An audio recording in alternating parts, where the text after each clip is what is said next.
এক দেশ এক ভোটের পথে আরও এক ধাপ এগোলো মোদী সরকার। এবার মিলল কেন্দ্রীয় মন্ত্রিসভায় সবুজ সংকেত। সূত্রের খবর, সংসদে চলতি শীতকালীন অধিবেশনেই এক দেশ এক ভোট বিল পেশ করতে পারে কেন্দ্র। এই ব্যবস্থা চালু করা কতটা বাস্তবসম্মত তা খতিয়ে দেখতে যে কমিটি গঠন করা হয় তার নেতৃত্বে ছিলেন প্রাক্তন রাষ্ট্রপতি রামনাথ কোবিন্দ। গত মার্চে সেই কমিটি রাষ্ট্রপতি দ্রৌপদী মুর্মুর কাছে 18,000 পাতার রিপোর্ট জমা দেয়। পরে সেই সুপারিশ পাশ করে কেন্দ্রীয় মন্ত্রিসভা। সেই রিপোর্টের ভিত্তিতেই তৈরি হয়েছে নতুন বিল। বৃহস্পতিবার বিলে সবুজ সংকেত দিয়েছে প্রধানমন্ত্রী নরেন্দ্র মোদীর নেতৃত্বাধীন মন্ত্রিসভা। এবার বিল পেশ করা হবে সংসদে। এটা আমাদের দীর্ঘদিনের দাবি, আর এটা শুধু বিজেপির দাবি নয়, ভারতবর্ষের বহু অর্থনীতিবিদ, রাষ্ট্রবিজ্ঞানী তারা সকলেই বলেছেন যে ওয়ান নেশন ওয়ান ইলেকশনের প্রয়োজন আছে। শুরু থেকে এর বিরোধিতা করেছে তৃণমূল। এদিনও সরব হয়েছেন মমতা বন্দ্যোপাধ্যায়। এক্স হ্যান্ডেলে তিনি লিখেছেন, বিশেষজ্ঞ এবং বিরোধী নেতাদের উদ্বেগ উপেক্ষা করে অসাংবিধানিক ও যুক্তরাষ্ট্রীয় কাঠামোর পরিপন্থী এক দেশ এক ভোট বিলের মাধ্যমে বুলডোজার চালাতে চাইছে কেন্দ্রীয় মন্ত্রিসভা। ভারতের গণতন্ত্র এবং যুক্তরাষ্ট্রীয় কাঠামোকে দুর্বল করার জন্য এটি জোর করে চাপিয়ে দেওয়া হচ্ছে। সংসদে আমাদের সাংসদরা এর বিরোধিতা করবেন। বাংলা কখনো দিল্লি স্বৈরাচারী মনোভাবের কাছে মাথা নত করবে না। এই লড়াই ভারতের গণতন্ত্রকে স্বৈরাচারের কবল থেকে বাঁচানোর লড়াই। লোকসভা ভোট, বিধানসভা ভোট এবং স্থানীয় স্তরের ভোট সবকটার প্যাটার্ন আলাদা, ফোকাস আলাদা, অভিমুখ আলাদা। মমতা বন্দ্যোপাধ্যায় আগে সবিস্তারে চিঠি লিখে যথাযথ জায়গায় জানিয়ে দিয়েছেন এটা অবৈজ্ঞানিক, এটা হতে পারে না আমাদের দেশে।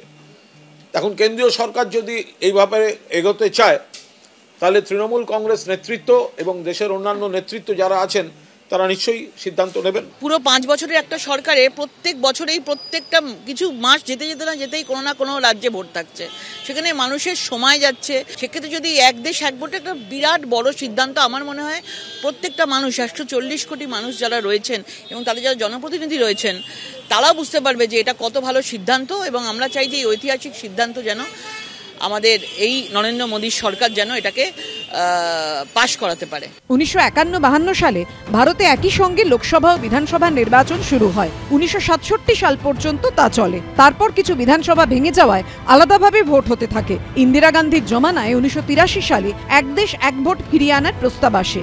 সেই সময় এই প্রস্তাব দিয়েছিল জাতীয় নির্বাচন কমিশন। শেষ অবধি তা বাস্তবায়িত হয়নি। এবার তৃতীয় মোদী সরকারের মন্ত্রিসভা সেই প্রস্তাব পাশ করল। বিজেন্দ্র সিংহ, কৃষ্ণেন্দু অধিকারী ও শিবাশিস মৌলিকের রিপোর্ট, এবিপি আনন্দ।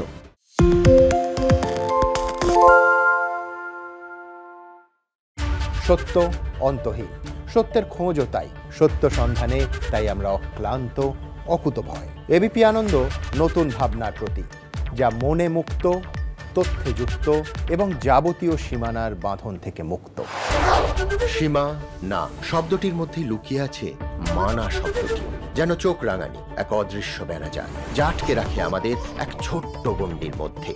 একমাত্র সঠিক খবরই গড়ে তুলবে এক মুক্ত সমাজ। সেই জগৎ গড়ার লক্ষ্যে কোনো সীমানার ঠুকুটি আমরা মানব না। এবিপি আনন্দ এগিয়ে থাকে, এগিয়ে রাখে।